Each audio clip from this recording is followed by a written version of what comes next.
Episode 8 of my 10-part series about bid myths and misconceptions.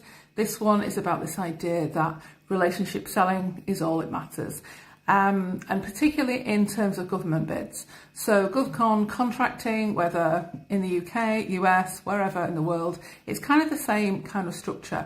Public sector stuff is so much harder to attain than the private sector. In my own experience of doing this, both in the UK and across global bids over the years, there's always a very strict criteria where it comes to the public sector and government, and favouritism is rare.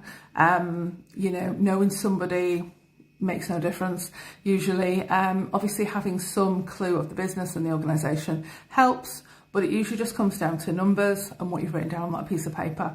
And in some respects, that is a better environment to win work than, say, the private sector.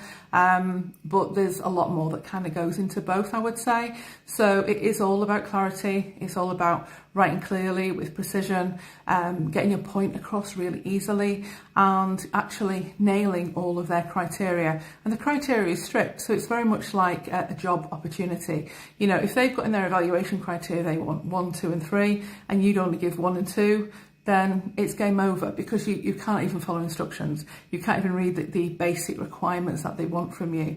So whereas maybe in another sector, maybe in the private sector, they might be a bit more lenient and go, oh, well, that one was okay.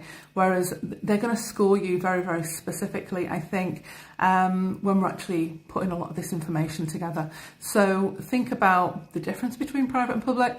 Think about the fact that it is very stringent and very difficult to score those points. And it's a government contract. It's worth a lot of money.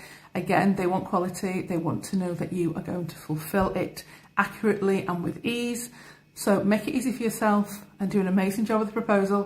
Do an amazing job of answering the question set in the most, easy to flow format for them to mark you and score you fairly. And that is where that comes from. So this idea that relationship selling is everything, and I'm a big fan of that, and I tout that a lot. I think in certain areas, especially the public sector, it's not the be-all and end-all, whereas maybe in other sectors it might be. The thing about business proposals is that they're all different. They vastly differ between, I work a lot with startups and small businesses and always have. That is vastly different to big corporate, to a different sector that I may or may have worked in the past. So there's so many things that go into this, and sometimes you do need specific knowledge for certain sectors, I would say.